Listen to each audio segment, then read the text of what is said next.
యేసుని ప్రేమ ఛానల్కి స్వాగతం. దయచేసి ఈ ఛానల్ని లైక్ చేయండి, షేర్ చేయండి, సబ్స్క్రైబ్ చేయండి. ప్రసంగి గ్రంథం ప్రశస్త గ్రంథం ప్రసంగి గ్రంథం ప్రశస్త గ్రంథం. క్రీస్తునందు మీకందరికీ శుభం. మన పాఠం ప్రసంగి గ్రంథం 3వ అధ్యాయం 1 నుండి 22వ వచనం వరకు. సావధానంగా వినండి. 3వ అధ్యాయంలో సొలొమోను వేదాంత ధోరణి మరో దిశగా కొనసాగుతోంది. ఇది ఇంచుమించు కర్మవాదానికి దగ్గరగా ఉన్నట్లు తోస్తుంది. కొందరు పనిచేసి చేసి బాగా అలసిపోతారు. తమ కష్టమంతా మర్చిపోవడానికి తాగుతారు. కాసేపు పకపక నవ్వుతారు. ఇంకాసేపటికి వలవల ఏడుస్తారు. వీరి వేదాంతం మరీ విచిత్రమైంది. ఈ కొంచెం సేపు తిందాము, తాగుదాము, సుఖిద్దాము, ఆ తరువాత ఏమి జరుగుతుందో మనకు అనవసరం. ఇలాంటి ధోరణి చాలా ప్రమాదకరమైనది. జరగాల్సిందేదో జరుగుతుంది. దానికోసం ఎందుకు ఆందోళన పడాలి? నీవు దాన్ని మార్చలేవు గదా. నీవేమీ చేయలేనప్పుడు ఉదాసీనంగా, నిర్లిప్తంగా ఉంటే సరిపోతుంది. ఇది అక్షరాల కర్మ వేదాంతం, ప్రారబ్ధ సిద్ధాంతం. ఇప్పుడు ప్రసంగి 3వ అధ్యాయం మొదటి 8 వచనాలు వినండి. ప్రతిదానికి సమయము కలదు. ఆకాశము క్రింద ప్రతి ప్రయత్నానికి సమయము కలదు. పుట్టడానికి, చావడానికి, నాటడానికి, నాటబడిన దానిని పెరికివేయడానికి, చంపడానికి, బాగు చేయడానికి, పడగొట్టడానికి, కట్టడానికి, ఏడవడానికి, నవ్వడానికి, దుఃఖించడానికి, నాట్యమాడడానికి, రాళ్లను పారేయడానికి, రాళ్లను కుప్పవేయడానికి, కౌగిలించడానికి, కౌగిలించటం మానటానికి, వెతకటానికి, పోగొట్టుకోవడానికి, దాచుకోవడానికి, పారవేయడానికి, చింపడానికి, కుట్టడానికి, మౌనముగా ఉండడానికి, మాట్లాడడానికి, ప్రేమించటానికి, ద్వేషించడానికి, యుద్ధము చేయడానికి, సమాధానపడడానికి సమయము కలదు. ఇది సొలొమోను యొక్క వ్యక్తిగత అభిప్రాయం. జరిగేదేదో జరగనియ్యి, వచ్చేదేమో రానియ్యి, కలిగేదేదో కలగనియ్యి, ఉన్నది పొమ్మన్నా పోదు, లేనిది రమ్మన్నా రాదు. అది అంతే. ఇది సొలొమోను వెలిబుచ్చుతున్న తాత్విక వేదాంతం. సంపాదించడానికి సమయముంది, పోగొట్టుకోవడానికి సమయముంది అంటున్నాడు. నీకున్నదంతా పోయింది. స్టాక్ మార్కెట్లో బాగా నష్టపోయావు. ప్రయాణంలో ఉన్నావు. ఎవరో ఒక పరాయి స్త్రీతో కాసేపు స్నేహం చేస్తావు, మళ్ళీ కాసేపటికి వదిలేస్తావు. నైతిక విలువలు లేని వేదాంతుల ఆలోచనలు ఇలాగే మురుగు కాలువల్లోకి ప్రవహిస్తాయి. ఇందులో లాభమేమిటి? ఎందుకు పోరాడాలి? కష్టపడిన వారికి తమ కష్టము వలన వచ్చిన లాభమేమిటి? వృత్తి వ్యాపారాలలో తలమునకలైన నిర్దేవులు డబ్బు కోసం, లాభం కోసం ఎంత నీచానికైనా దిగజారుతారు. వీరికి సహజంగా ఆనందం కలగదు. వీరు ఇతరులతో సహజీవనం చేయలేరు. ఇలాంటి వారికి గృహఛిద్రాలు ఎన్నో ఏర్పడతాయి. రాత్రిపూట స్నేహితులతో కలిసి తాగుతారు. కృత్రిమమైన ఉత్సాహాన్ని తెచ్చిపెట్టుకుంటారు. ఆ తరువాత కుంగిపోతారు.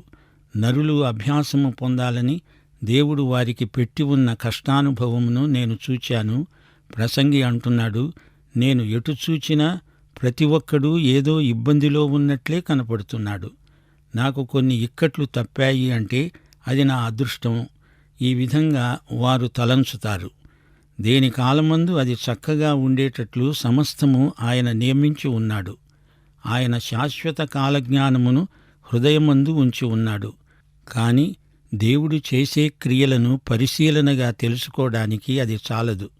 ప్రతి ఒక్కరి హృదయంలో నిత్యత్వాన్ని గురించిన అవ్యక్త భావన ఉంటుంది. కాని మానవునికి అది సంపూర్ణ తృప్తి ఇవ్వజాలదు. వారి హృదయాలలో శూన్యం అలాగే ఉండిపోతుంది.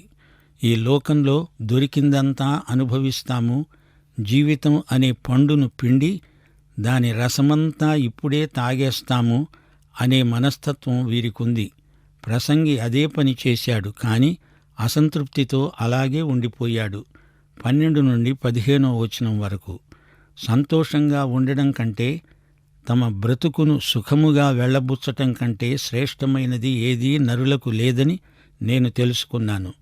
ప్రతివాడు అన్నపానములు పుచ్చుకుంటూ తన కష్టార్జితము వలన సుఖం అనుభవించటం దేవుడిచ్చే బహుమానమే అని తెలుసుకున్నాను. దేవుడు చేసే పనులన్నీ శాశ్వతములని నేను తెలుసుకున్నాను. దానికి ఏదీ చేర్చబడదు, దాని నుండి ఏదీ తీసివేయబడదు. మనుష్యులు తన యందు భయభక్తులు కలిగి ఉండేటట్లు దేవుడు ఇట్టి నియమము చేసి ఉన్నాడు. ముందు జరిగినదే ఇప్పుడు జరుగుతుంది, జరగబోయేది పూర్వమందు జరిగినదే. జరిగిపోయిన దానిని దేవుడు మళ్లీ రప్పిస్తాడు. వింటున్నారా? కొందరున్నారు, వారు ఇతరులకు మేలు చెయ్యాలనే ప్రయాసపడతారు. చేయగలిగినంత మేలు చెయ్యి, అంతకంటే మనం ఇంకేమీ చెయ్యలేము, అది చాలు. ఇలా మాట్లాడేవారు మేలు చెయ్యరు, కీడు చెయ్యరు, ఉదాసీనంగా ఉండిపోతారు. తాగితే తప్ప ఏదైనా మితంగా ఉండాలి అనే వైఖరి వీరిని సామాజికంగా ఎందుకు కొరగాని వారినిగా చేస్తుంది. ఇది అధునాతన కర్మవాదం. దేవుని చిత్తం, ఆయన సంకల్పం అంటూ మాట్లాడతారు. ఒక వ్యక్తి ఎందుకు రక్షించబడలేదు అంటే అది దేవుని చిత్తం కాదు అని వ్యాఖ్యానిస్తారు. వీరి ఆలోచనల్లో దేవుని కనికరానికి, కృపకు తావులేదు. దేవుడు ప్రార్థనలకు జవాబిస్తాడు అంటే వీరు నమ్మరు. ప్రియులారా, దేవుని కృప, కనికరము, ప్రేమ ఇవన్నీ మన జీవితాన్ని ఉత్సాహభరితం చేస్తాయి, ఉద్రేకపరుస్తాయి. మానవ హృదయానికి సమాధానాన్ని, జీవితానికి ఆనందాన్ని సంతరిస్తాయి. ఇప్పుడు 16వ వచనం నుండి ప్రసంగి వేదాంతం మరో కొత్త పుంత తొక్కింది. లోకమందు విమర్శ స్థానమున దుర్మార్గత జరగడము, న్యాయము ఉండవలసిన స్థానమున దుర్మార్గత ఉండడము నాకు కనపడింది. ప్రతి ప్రయత్నానికి, ప్రతి క్రియకు తగిన సమయమున్నదని, నీతిమంతులకు దుర్మార్గులకు దేవుడే తీర్పు తీరుస్తాడని నా హృదయంలో నేననుకున్నాను. కాగా తాము మృగముల వంటి వారని నరులు తెలుసుకొనున్నట్లు, దేవుడు వారిని విమర్శించున్నట్లు ఈలాగు జరుగుతున్నదని అనుకున్నాను. నరులకు సంభవించేది ఏదో మృగాలకు సంభవిస్తుంది.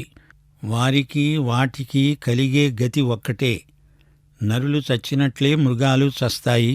సకల జీవులకు ఒక్కటే ప్రాణం. మృగముల కంటే నరులకు ఏమీ ఎక్కువ లేదు.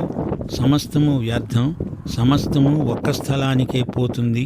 సమస్తము మంటిలో నుండి పుట్టింది, సమస్తము మంటికే తిరిగిపోతుంది. నరుల ఆత్మ పరమునకు ఎక్కిపోతుందో లేదో, మృగముల ప్రాణము భూమికి దిగిపోతుందో లేదో ఎవరికి తెలుసు? కాగా తమకు తరువాత జరిగే దానిని చూడడానికి నరుణ్ణి తిరిగి లేపుకొని పోయేవాడు ఎవ్వడూ లేకపోవడం నేను చూడగా, వారు తమ క్రియలయందు సంతోషించటం కంటే వారికి మరి ఏ మేలు లేదు అనే సంగతి నేను తెలుసుకున్నాను. ఇదే వారి భారం. ప్రియ సోదరీ సోదరులారా, వింటున్నారా? మనుష్యులందరూ దుష్టులే అంటున్నాడు ప్రసంగి. ఎవరినీ నమ్మడానికి వీల్లేదు. నిరాశావాదాన్ని వ్యక్తం చేస్తున్నాడు. మానవతను గురించిన అసలు అభిప్రాయమేమిటో ప్రసంగి చెప్పటం లేదు. మనుషులు ఒకరినొకరు పొగిడేవారున్నారు, తెగిడేవారున్నారు. వృత్తి వ్యాపారములలో ఎవరినీ నమ్మకపోతే పని గడవదు. అందుచేత ఒక వ్యక్తి అపనమ్మకస్తుడు అని రుజువయ్యే వరకు అతన్ని నమ్మక తప్పదు. మరికొందరున్నారు, ఒక వ్యక్తి నమ్మకస్తుడు అని రుజువయ్యే వరకు అతన్ని అనుమానంతో చూస్తూ ఉంటారు. వాక్యము ఈ విషయంలో ఏమంటోంది? రోమాపత్రిక 3వ అధ్యాయం 23వ వచనం. ఏ భేదమును లేదు, అందరూ పాపము చేసి దేవుడు అనుగ్రహించే మహిమను పొందలేకపోతున్నారు. నీతిమంతులకు దుర్మార్గులకు దేవుడు తీర్పు తీరుస్తాడు. కాని మనుషులు మృగముల వంటి వారు అంటున్నాడు ప్రసంగి. ఈ అంచనా వాక్య సత్యానికి భిన్నంగా ధ్వనిస్తోంది. మనిషి మృగము కాడు, మృగము లాంటివాడు కావచ్చు, అది వేరే సంగతి. సావును గురించి మాట్లాడుతూ ప్రసంగి ఏమంటున్నాడు?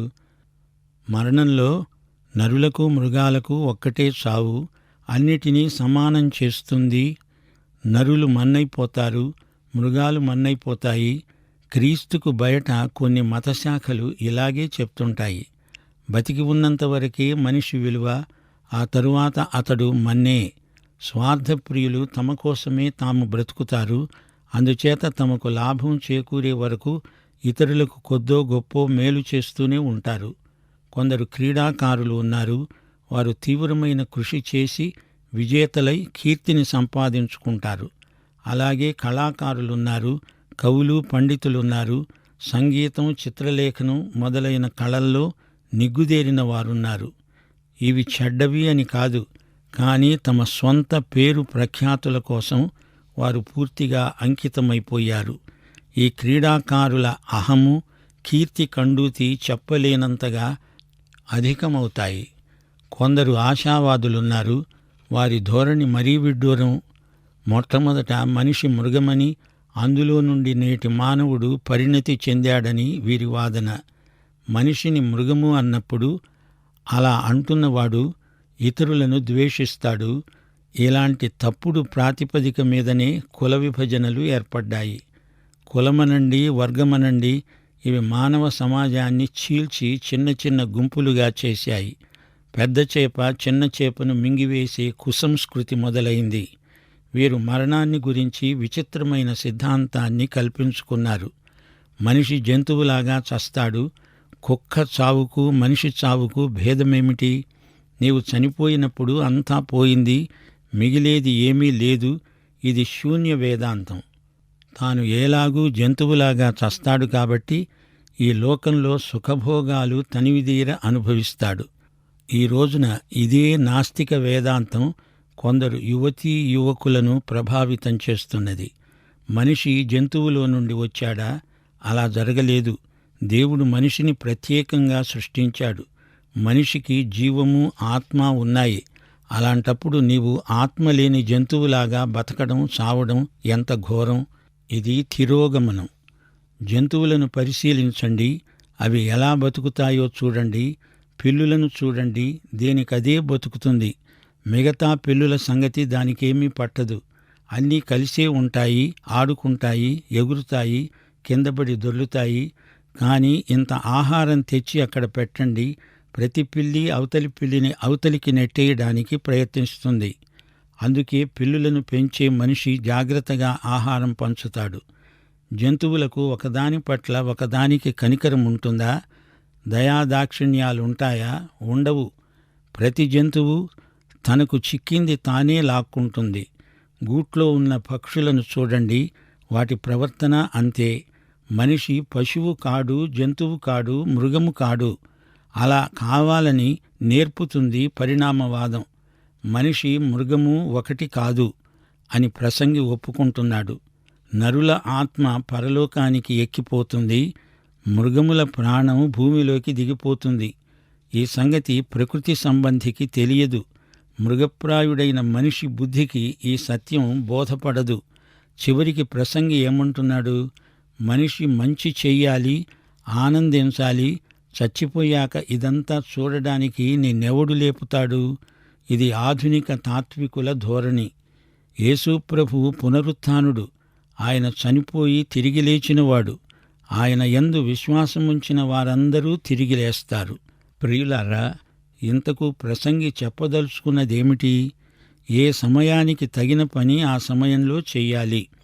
దేవుని యొక్క కాలాన్ని, సమయాన్ని గుర్తెరిగి మనం పని చెయ్యాలి.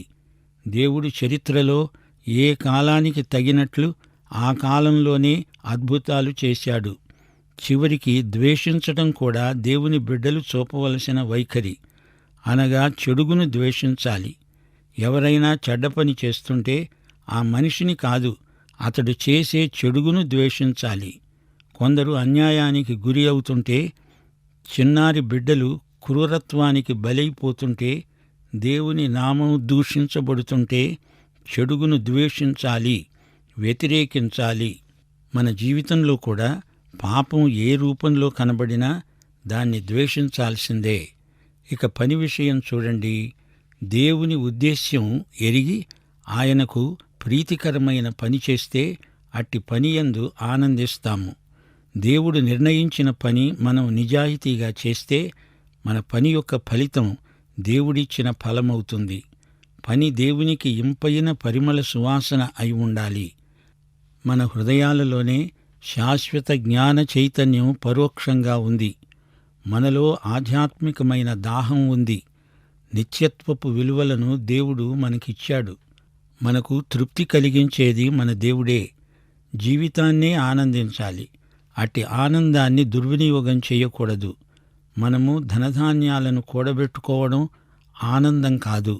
దేవుడిచ్చింది సద్వినియోగం చేస్తూ ఇతరులకు మేలు చేస్తే అదే దేవుని వరం. జీవిత పరమార్థమేది? దేవుని పట్ల భయభక్తులుండాలి. అనగా దేవుడంటే గౌరవము, ఆసక్తి ఉండాలి. స్తుతి వైఖరి ఉండాలి. యేసును గాఢంగా ఎరిగి ఉండడమే మన జీవిత పరమావధి. నీ జీవితంలో దేవునికి ప్రథమ స్థానం ఇస్తేనే కాని దేవుని చిత్తమును నెరవేర్చలేవు. ఆయన పని సరిగా చెయ్యలేవు. లోకంలో నీతి లేదు, న్యాయం లేదు. దేవుని పోలిక చొప్పున పుట్టిన ప్రజలు, అనగా సృజించబడిన ప్రజలు జంతువులలాగా, పశువులలాగా, మృగాలలాగా చావడం విషాదకరం. చితికిపోయిన బ్రతుకులను స్వార్థపరులు బాగు చేయలేరు. మనుషుల్లో ఈర్ష్య, అసూయలు ఎక్కువగా ఉన్నాయి. పేరాశాపరులు పేరు ప్రఖ్యాతుల కోసం పాకులాడుతున్నారు.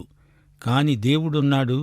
దేవుని యందలి విశ్వాసాన్ని ఈ లోక పరిస్థితులను బట్టి బలహీనపరుచుకోకూడదు. మనకు నిత్యత్వమున్నది. అందుచేత మరణం అంతం కాదు, అది పరలోక జీవితానికి ఆరంభం. మనము నిత్యత్వంలో దేవుని కోసం జీవించాలి. నిత్యత్వపు విలువలను నిర్లక్ష్యం చేయకూడదు. ఈ లోకంలో కనపడే ద్వంద్వ పరిస్థితులన్నీ సృష్టికర్తయైన దేవుడు ఒకానొక రోజున సరిచేస్తాడు. తీర్పు దినాన ప్రతి ఒక్కరి క్రియను, అది మంచిదే కాని చెడ్డదే కాని, తీర్పులోకి తెస్తాడు. లోకంలో పాపము, అన్యాయము, అవినీతి ఉన్నాయి, నిజమే. దేవుడిది చూస్తూనే ఉన్నాడు. ఒకానొక రోజున సైతానీయ దుష్టత్వాన్ని దేవుడు నాశనం చేస్తాడు. ప్రసంగి వేదాంతంలో కొసమెరుపు కనపడుతోంది. మన శరీరాలు నిత్యత్వంలో ఎందుకు పనికిరావు. మన శరీరాలు చచ్చిపోతాయి, పశువులు కూడా చస్తాయి. కాని మానవుడికి మాత్రమే నిత్యత్వాన్ని గురించిన నిరీక్షణ ఉన్నది. మనము మానవ సృష్టి, జంతు సృష్టి వేరు. దేవుని సంకల్పంలో మానవుడు వహించవలసిన పాత్ర ఎంతో ఉంది. మన స్వప్రయత్నాలు ఎందుకు పనికిరావు. దేవునికి మానవునికి మధ్య క్రీస్తునందు అతి సన్నిహితమైన సంబంధం ఏర్పడుతున్నది. ఆయన నడుపుదల కోసం మనం అప్రమత్తంగా ఉంటాము. దేవుడు చెప్పినట్లే జీవితాన్ని ఆయన మహిమ కోసమై వాడుకోవాలి. మన జీవితం మనకు దేవుడిచ్చిన వరం. ప్రియ సోదరీ సోదరులారా, వింటున్నారా? ప్రసంగి చెబుతున్నదంతా మానవుని సహజ ధోరణి. దేవుడు లేనిదే జీవితం వృధా. క్రీస్తు లేని జీవితం శూన్యం, నిరర్థకం. సొలొమోను ఈ గ్రంథాన్ని ఎందుకు రాశాడో గుర్తించారా? నిర్దేవ జ్ఞానాన్ని ఎండగట్టడానికే ప్రసంగి ఇదంతా చెప్తున్నాడు. సొలొమోను తన జీవిత అవసాన దశలో ఈ గ్రంథం రాశాడు. తన జీవితమంతా ఒక్కసారి సింహావలోకన చేసుకున్నాడు. ఫలశ్రుతిగా ఒకే మాట అన్నాడు, దేవుని యందు భయభక్తులు కలిగి ఉండి ఆయన కట్టడలను అనుసరించి నడుచుకుంటూ ఉండాలి. మానవ కోటికి ఇదే విధి. మానవుడి స్వకపోల కల్పితమైన విధానాలు శూన్యానికి దారితీస్తాయి. అప్పటికైనా మనిషి దేవుని వైపు తిరిగితే మంచిది. కేవలం జ్ఞానం మాత్రమే తృప్తి ఇవ్వజాలదు. డబ్బు, సుఖభోగాలు, ఉన్నత పదవి, 10 మందిలో పేరు ప్రఖ్యాతులు, ఇవన్నీ మనిషికి తృప్తి కలిగించజాలవు. మనం చేసే పని ఏదైనా అది దేవుని ప్రణాళికలో నీ జీవితంలో ఒక భాగమై ఉండాలి. అధికారం కోసం వెంపర్లాడే వారికి ఈ గ్రంథం గొప్ప కనువిప్పు కాగలదు. అన్వేషణ అనేది ఈ గ్రంథ అంశాలలో ఒకటి. సొలొమోను తృప్తి కోసం ఏది అవసరమో పరిశోధన చేశాడు. మనము నిజమైన ఆనందాన్ని సృష్టించలేము, ఉత్పత్తి చెయ్యలేము. కలిమి విస్తరిస్తున్న కొద్దీ ఇంకా కావాలని మనిషి వెంపర్లాడతాడు. మనకున్నదంతా అకస్మాత్తుగా పోవచ్చు, పరిస్థితులు త్రుటిలో మారిపోవచ్చు.